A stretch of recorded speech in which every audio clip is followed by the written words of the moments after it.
Okay, so this is going to be recorded, you guys, just so you know. I don't like to hear myself say every 5 minutes, so I do put it into iMovie afterwards and edit it. So if we have like private conversations throughout the Zoom, I will edit those out. So the APA format is different than anything that you've used, and we will go over why we use it in the nursing program. Sorry, I'm just getting you. I have 2 monitors and I'm just like, I haven't done this from home for a while. So I'm like, okay, are you guys seeing what I want you to be seeing? And yes, you are. So keep calm and follow the rules of APA. So like I was saying, if you have the book is very helpful, but the book is huge. And we're really using this for like basic papers right now. Once you get into graduate school and your master's program or your DNP program, of course, you'll need to look at like details of how do I enter a table, or how do I, I don't know, put in statistics and things like that. And that's more in depth. But if you have this PowerPoint, which I'm recording, and the resources that are in the Canvas page for the first semester students, then that really will probably be enough for you to get through, your first few semesters here. If you are not in first semester with me and Dr. Marple Villanueva, then you can type in the chat what semester and program you're in, and then I will also upload these to whatever page that Megan has for your program. Okay, so follow the rules of APA. We use it for case studies, term papers, research papers, and literature reviews. And you're going to be doing all of those throughout this program. All nursing programs, all nursing schools use it. And it is to make it so that all research papers done by nurses are in the same format with the same rules, which means that we use the same language. And that's another thing that's really difficult when you're first starting writing research papers for nursing, is any bit of your personality or your opinion, or even using the word I or we, goes away. So you have to train yourself to write in a completely different way. We use a specific format. We organize the paper in a specific way. You have to cite everything that is not your own idea. And when I say that, I mean, unfortunately, I'll give you an example. When I was in my DNP program, I was writing a paper about diabetes. And I happen to be diabetic and have been since I was 21, and my daughter's diabetic as well. So I know a lot about diabetes. And so when I was writing the paper, I was talking kind of firsthand knowledge, but my professor was like, no, you had to have learned that from somewhere. You didn't just know that. And so you can't not cite it. And it was really frustrating for me, but I get it. So you have to cite everything. And then all of your citations have to have a reference. And your reference page is something that we're going to talk about.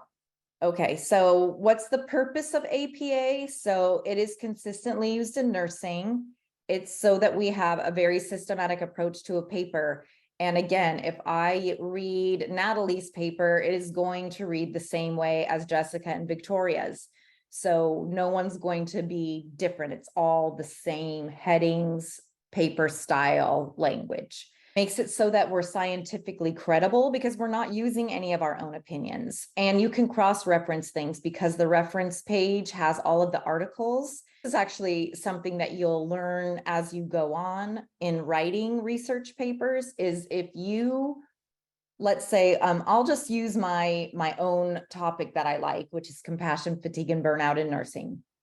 I've written 5 million papers on it, done so many projects on it and classes on it. So I'm very, very knowledgeable about that topic. And I know a lot about the research articles. So if I found one, let's say that was really good, that talked about burnout specifically, well, in that paper, they would use references as to how they knew about this. And then I could look up that reference and get another perspective of my own. So you can kind of use a paper that you like and go and look further into the articles that they used to get their knowledge. And so, you can do that with a cross-reference. It's clear and concise. And I swear I changed 11A to 14A about 10 times, but there it still is. But that's what we're going to use for 14A. So that's what the book looks like. That is the APA guide, 7th edition. I taught the 6th edition for many years, and the 7th edition didn't change too much, but if anything changed, it's in this PowerPoint. You can find APA resources in our 14A syllabus, also on our Canvas page. And if you're not in 14A, let me know and I'll share all of the resources with you. And then hopefully if we have time today, I'll show you what those resources are, because I put a sample paper on actually how to sort of have your flow in an APA paper, what headings to use, what the reference page should look like. And then I also put one of my homework assignments from one of my classes, probably from my master's program, but it's titled Week 7 J. Lopez, if you want to go and read it. But like I probably should have read it before I posted it, because maybe it's terrible. But it also shows you just how I wrote and how I never said the word I. Everything is very factual and basically pretty boring, if you will. So here are the rules that you will have to use in your Word document. So the font is 12 points. Times New Roman is what we like here at LBCC, which it says that on the next slide. But yeah, that's what we like, Times New Roman. Funny thing about that, my friend, she was a nursing student at Long Beach City College and graduated in 2018. And maybe you'll run into her, because honestly, as nurses, we all end up knowing each other in one way or another. But she got Times New Roman tattooed on her forearm. It's very funny to me. Line spacing is specific for APA. I'm going to talk about that on the next slide. And margins, page headers, page numbers. We do have spaces after punctuation, and then you have a running head. Now, the running head, you guys, is a much debated topic, because running heads are still required for graduate students, for graduate students, but undergraduate students in the APA rules, it says that they don't have to use the running head, but then I kind of feel like we should use it just so that you're ready to use it. It's not hard to do. So I'll show you how to do it. And then I'll actually talk to Raquel and see, do you want them to put a running head? It really will take you less than 1 second to do it. So we'll see what we decide to do for all of you. We'll make sure that it is the same, and I'll ask the other faculty. So once you get to second, third, and fourth semester, they'll have the same rules. But for now, I'm going to go over the running head just because. Okay, so here's a little bit more on font and spacing. So the 12 point for all text, including what appears on your cover page and your reference list. Just learn to love Times New Roman. I use Times New Roman so much just due to this job and being a nurse and being in school that now I literally can't type in anything else. Like, to me, everything else looks ugly and sloppy. So that's where I am at with Times New Roman. If you use tables and figures, which you may need to use once you move on to courses where you're going to have to put labs and medications and all of that, then you can use an 8-point font inside the table. Everything is double spaced in APA, all the text, all the reference list, all the cover pages, everything, even the title page has a double space. Don't forget to interrupt me, you guys, if you have questions. So here it is. So it'll be a 1-inch margin, and really Word already has it set up like this for the most part. Now, I was looking through my new Microsoft Word because I have a Mac, and it didn't have under formatting. You can normally in my old computer, there was a tab that I could drop down under formatting and select APA, and it did everything for me. It didn't do that on here, but what I've noticed is it's still an inch margin, but you can go into your margins and put 1-inch margins and all of that as well. The page numbers go in the upper right corner. When you go to, what is it, view on the top of Word, then you will see a little box that says header and footer. If you click on header and add page numbers, they'll automatically go on the right side. You indent the first line of every paragraph 1/2 inch and align the margins to the left so that you have a ragged right margin. So the left is perfectly straight, and then the end of the sentences are on the right. And it'll be good that I'm recording this, because you might want to like re-watch this once you have a chance to look at all the resources, because then it'll make a lot more sense to you of how it is supposed to look. So here is an example of just the first paragraph and the setup of the paper. So our running head is here. The title is here. And hopefully you guys can see my cursor and I'm not just talking to myself. Maybe I am, because I'm not sharing that screen. Oh my gosh, you guys need to tell me these things. Okay, because I have the shared slide over here. Okay, so here is your running head. Now on the first page, the running head actually says running head right here, and then it has the short title of the paper, but on subsequent pages, it just has the title. Your headings, for the most part, are bolded. And then we have our page number on the right margin. And as you can see, there's a double space between every single line. And this is lovely because it makes your papers easier to get the length that you need, but it also makes it easier for people to read it when it's double spaced. Okay, so there's a lot of rules in APA. So here we'll talk about punctuation. So APA requires the use of serial commas in the list of 3 or more items. So this is something new for APA, and it takes a while to get used to it, but it says, like, here's an example. The patient had nausea, comma, vomiting, comma, and it should have, and diarrhea. So in your old formatting, you wouldn't put a comma after vomiting because and is next, but you do in APA. So most prefixes are not hyphenated. So semifallers, preterm, you don't put the hyphen in between. It's just one word.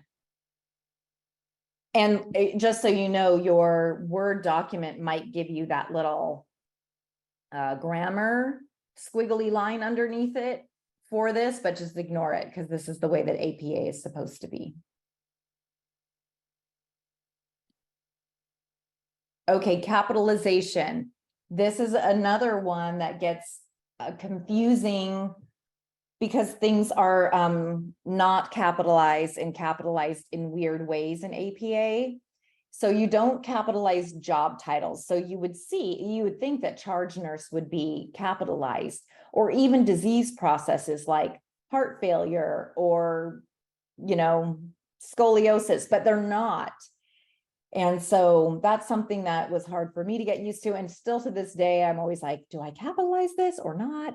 So if it immediately precedes a person's name, then you can capitalize it, but you won't if you're just saying charge nurse. So the charge nurse here is not capitalized versus charge nurse Heather is capitalized. You see how annoying that is?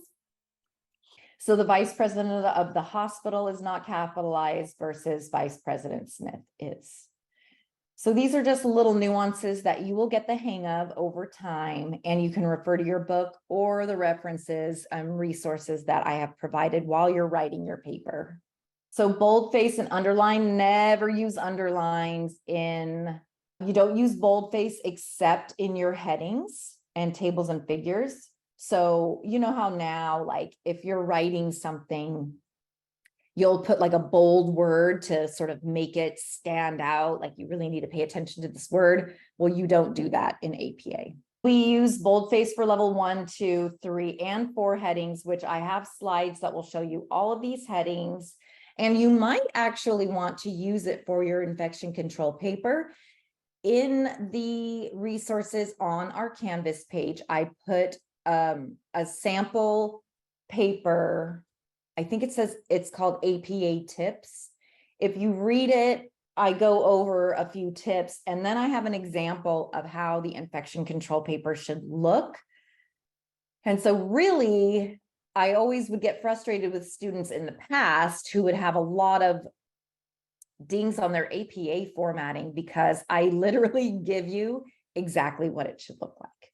So don't forget to check that resource. Format rules for numbers. Again, this is so annoying and you have to remember this, but you spell out numbers 1 through 9. So if you have anything, you know, they had 7 participants, it has to be the word 7. Once you get over 9, 10 and up are actual numbers. Don't ask me why, I don't make the rules. Fractions have to be spelled out. So 2/3 is the words 2/3. And then there's exceptions, like age, for example. You wouldn't write out she's 25 in a word, you would put she is 25. Abbreviations. So we don't use abbreviations in APA because it's a formal paper. So think of it like abbreviations and any type of slang language is never used in APA. So you would actually write out, etc. Or for example, you wouldn't write these. We have to use bias-free language. So we are very respectful to every, you know, person. What does it say here? Race, gender, disabilities, and so forth. We're objective because we're reporting facts based on evidence. No opinions are allowed in APA papers. So let's just use your infection control paper for an example.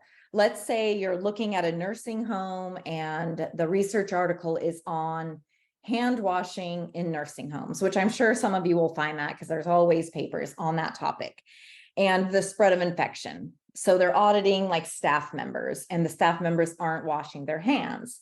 Well, in an APA paper, you would state how many people you observed, whether they washed their hands or not, what was the infection rate within the residents of the nursing facility, and never once would you say, well, if the staff wash their hands, maybe that would help. Like, you're not going to talk like that. It's just the facts, what you see, what's presented to you, and so on. Okay. So the format rules, let's get started. What do I have here? Oh, it's over the title page. Okay, so for the infection control paper that's due on October 2nd, this is an individual student assignment. The way that we're going to start with doing this is you're going to review a pre-approved article written by a nurse. Now, that's very easy to find, you guys. You don't even have to type in like infection control written by a nurse. Most people who write articles about patient care are going to be nurses. And you can see because they'll have their credentials in the list of authors.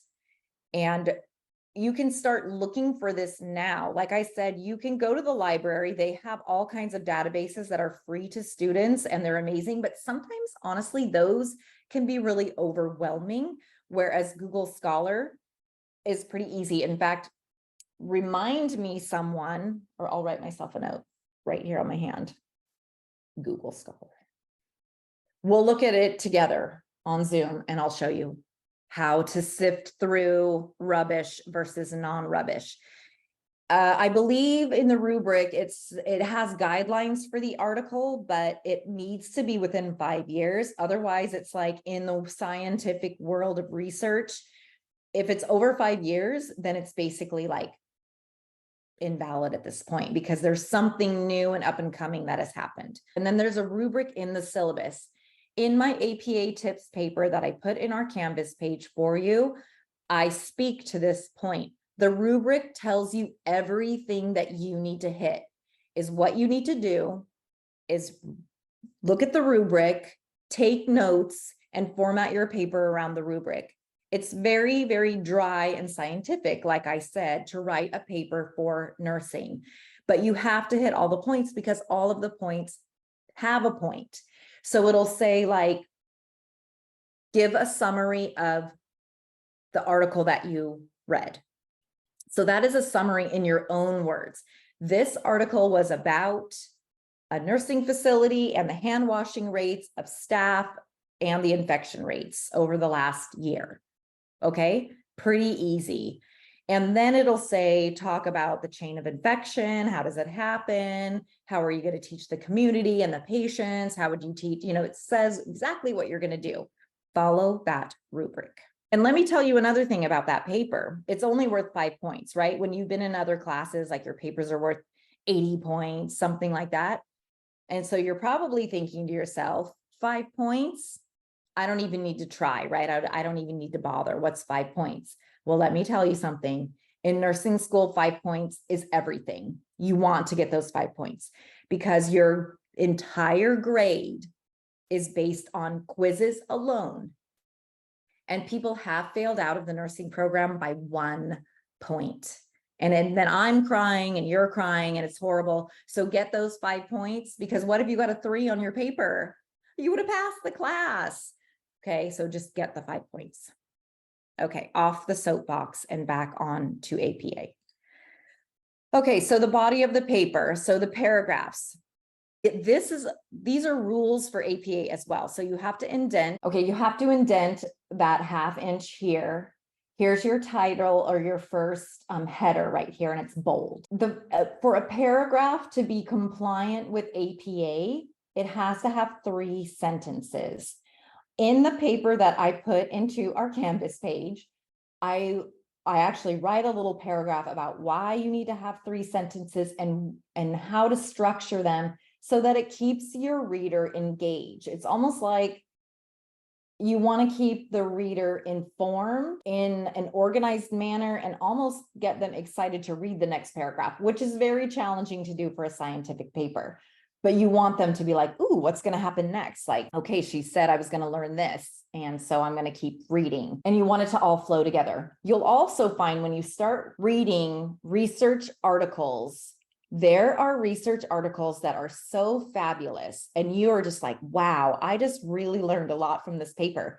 There can be a research article on the very same topic that is complete gibberish. You guys, what I've noticed with my first semester students is that you guys don't recognize the difference between the two. So that is one of the reasons why we approve your paper before you write your paper on it, because I want you to have a good article. If it's something that's just complete rubbish, you'll have a hard time writing your paper. In your first paragraph, you definitely want to write a sentence at the end of the first paragraph that lets me know what this paper is about. And it, you know, I structure mine in such a way, and you'll see in my homework assignment, it says the purpose of this paper is to review such and such and, you know, explain whatever I'm trying to explain. And then when you get to your conclusion, you have to go back to that sentence that was in the introduction paragraph and tie it all together. And then it's a beautiful paper. So that's how you want to structure your paper. So abbreviations, if you want to abbreviate things, like let's say here, what we're abbreviating is personal protective equipment. So, you know, if you have a 5-page paper, you really don't want to type out personal protective equipment 100 times. You want to do PPE, which is fine. But the first time you write it, it has to be personal protective equipment, and then in parentheses, PPE. And from that point on in the paper, you can just type PPE plain.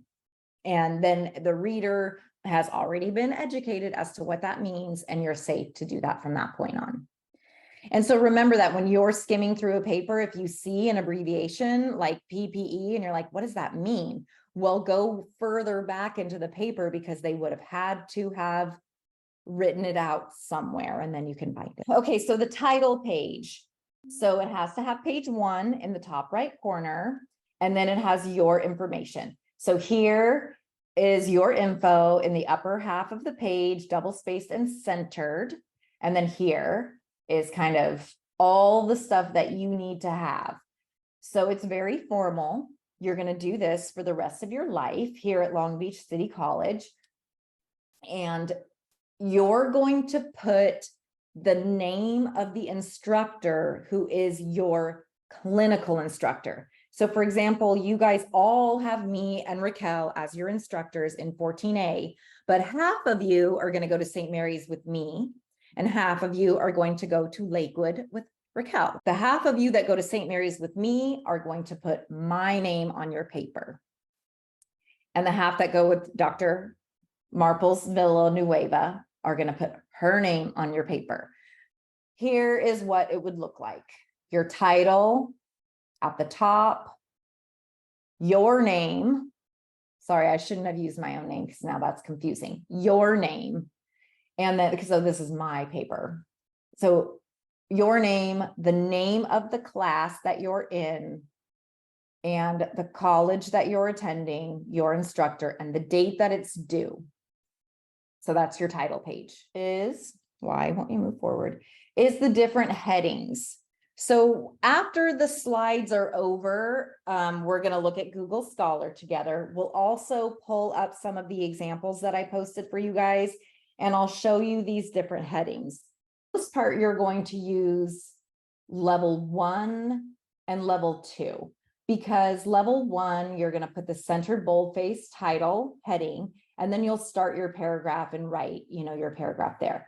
And then the reason for heading number 2 would be, for example, like let's say you're talking about your article, and then on your rubric, you have specific points that need to be hit in order for you to get points, right? Like chain of infection.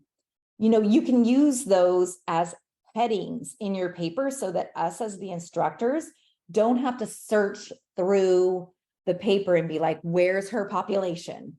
Or where is the chain of infection section of this paper? If it's in the rubric, you can use that as a level 2 heading, and then it makes it easy for us to follow. And I have the example, I'll show it to you at the end. Okay, so citations. So you must cite the work of the individuals whose ideas and theories or finding are influencing your paper. It has to be fact. Definitely never use your opinion. It must be utilized to refer to someone else's ideas or words. And you have to include your citations in 2 different spots. One is in the body of the paper. I'll show you what that looks like. And one is on your reference page, which is going to be a totally separate page from the body of your paper. So for an APA paper, you have a title page that all it has on it is your title page information. And then you have a reference page at the end. All that has is a reference page. So even if you have on your last page of your paper, just one sentence and then a completely blank piece of paper, the reference page can't go on that page. It has to go on its own separate. Okay, so here is an example of formatting for citations. So at the top here is just generic words. So you would put the author's last name, the author's initial, the publication year, which you'll find on the article. And then the article title, as you see, is the first letter is capitalized. The rest of the title of the article is not capitalized, which is totally different than anything that we're used to, right? Like any title of a book or an article or a magazine is always capitalized, but it's not in APA. I don't know why they're trying to mess with us like this, but that's the way it is. And then you put the periodic name. So if it's the Journal of Emergency Nursing or Journal of OB Nurses, it'll go here, and that's in italics, and that is capitalized. And then you put the volume, and you'll see every article that you're going to find is going to have a volume, it's going to have an issue, it's going to have page numbers, and then it has this DOI.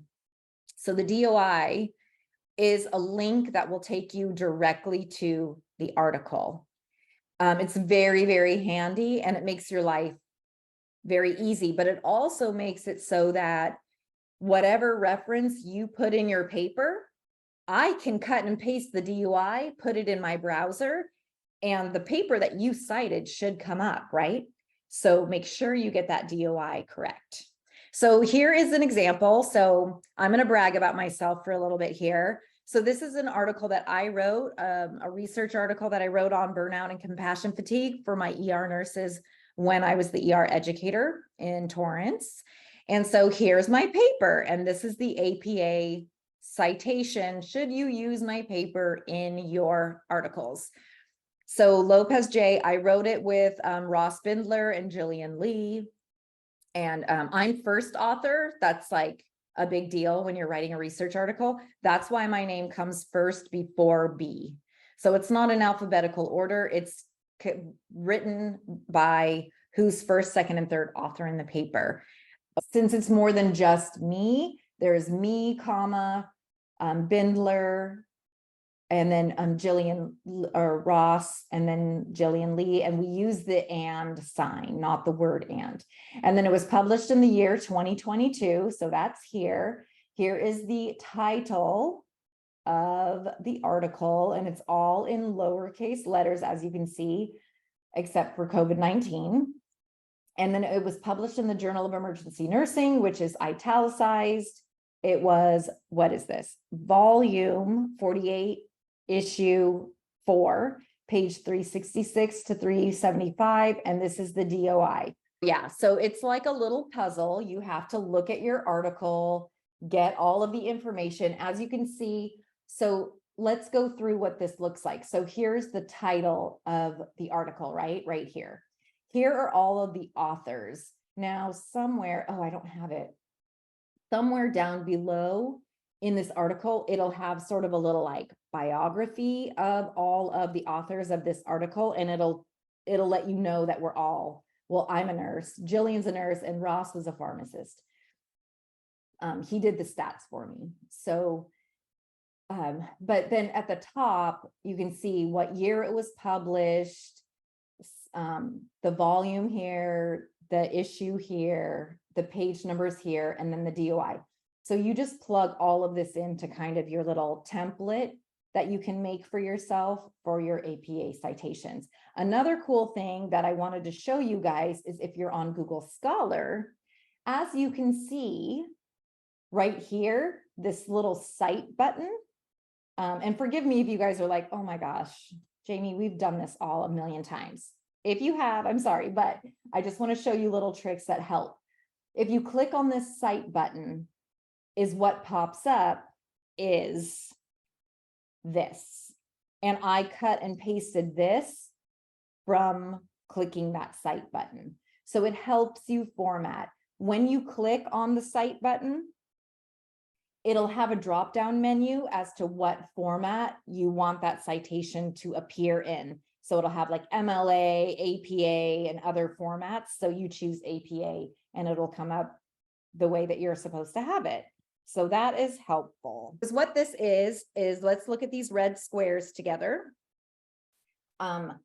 This is if you were going to cite an article in your paper, you put a parentheses after. So is what this is indicating is that one way that informatics technology can enhance learning is by adding resources for nurses. Well, you got that idea from the article written by Lopez and Marples Villanueva.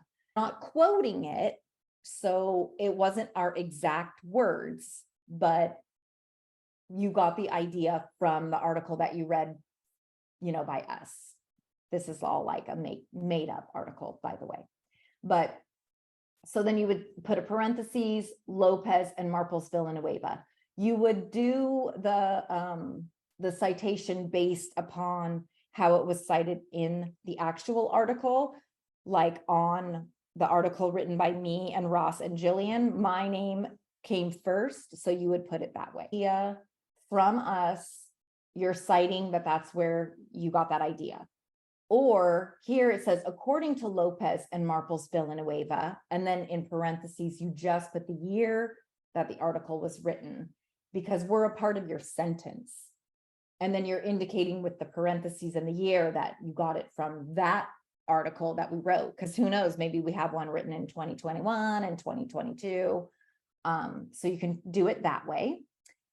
Students report test taking as the most enjoyable activity in nursing school. Same as the top one. Or students also report how easy and relaxing quizzes and final exams are compared to clinical days.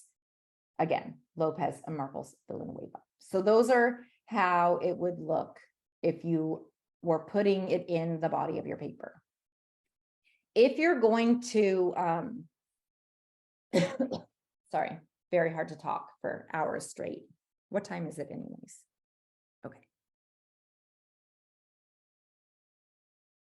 If you're going to do a quotation, so you want to limit that. I know I always talk over my slides, so I know I have this in a slide in the future here, but if you are going to quote something that the author wrote word for word, you're going to put it in quotation marks. You're going to cite it the same way, but you're going to add the page number of the article. That's the only difference when you quote something. I highly recommend never quoting, because then it ends up that your entire paper is in quotation marks and it's like a terrible paper suddenly. You want it to be your perspective of ideas that you got from the article. So try not to quote things unless it's like an absolute statistic or catchphrase that has to be quoted. So we'll work on that together, because I want you guys to write good papers. Using the same these are just different examples, using the same reference twice in one paragraph, which of course you guys are going to do, especially once you get to your other classes where you're going to do longer case studies and you're going to have to use like your textbook for the pathophysiology and stuff. Of course, you're going to use, you know, the textbook in a multiple paragraph if you're talking about heart failure. So you would just put, you know, students report test taking as the most enjoyable activity in nursing school, Lopez and Bean. And then in the same paragraph, you're using something that you got from our article as well, but now you don't have to put the date, you just put our names. So there's different variations. All of these you can find in your book, or just keep this PowerPoint on hand so that you can refer to this later. And I think I put this PowerPoint, just the slides as well, in our thing, because you might not want to listen to 2 hours of me talking, which I totally understand. Okay, so if there's 3 or more authors, then you're going to do this in a little bit different way. So students report looking forward to skills testing. So there's how many? 1, 2, 3, 4, 5 of us. So the first time you cite this in the body of your paper, you have to put all of the authors' names in the citation. But after that, you just put the first author and then these little words, et al. Now, I can't remember off the top of my head the exact meaning of this, but it's like, and others is what it means. That's how you do the citation from that point on. This is something to remember if you lose track of, like, if you add things to your paper later, and so then let's say you don't use the Bean, Lopez, Marples, Villanueva, and Toich until your 5th paragraph of your paper. But then when you review it, you're like, oh, I want to add this one thing to my 1st paragraph. Well, don't forget to move that citation then to the 1st paragraph and change the one that's now in the 5th paragraph. So for the same idea. Oh, so this one is, let's say, the idea that you have written one way that informatics technology can enhance learning, but you got this from all these different articles, not just one. You can cite them together in the citation, put the parentheses, and then do a semicolon to separate the articles. So this Brokowski and McCann 2007 is a different article than Rogan, Kruger, and Tomsic. Okay, so there you go. You're gonna one article refers to another article studied. So Rogan and Vitale's study about assistive technology as cited in Brookstone and McCann 2013. So this would mean that you read the article written by this Bruskowski and McCann. And in that article, they cited Rogan and Vitale, and you're using their citation that they used in your paper. Citing a book, so you'll want to remember this one because you'll definitely be using your textbook, probably for even the infection control paper, really, because you're going to want to know chain of infection, and I believe that would be in your textbook. So citing a book is a little bit different. You put the author, the year of the publication, same as an article, but now you're going to put the title of the work. It's going to be italicized and capitalized, the publisher, city, the state. And so that's a little bit different. So tips that I have for you guys: read your articles that you have selected and take notes in your own words. It's so hard, at least it's hard for me, to read something and be able to sort of paraphrase it in my own words, but that makes the paper so much better. Like I said, if you're just quoting, because you can't use the exact words in a paper without using quotes. And then if you're just quoting a paper, then it's basically like you're just copying the paper and not having your own take on it, your own thoughts. So read the article, take down notes. What was this about, generally speaking? And then write your paper based on that. And then the only time that you should be using direct quotes is if it's an official definition, or it has something so powerful that you have to quote it because you really want to like have that in your paper.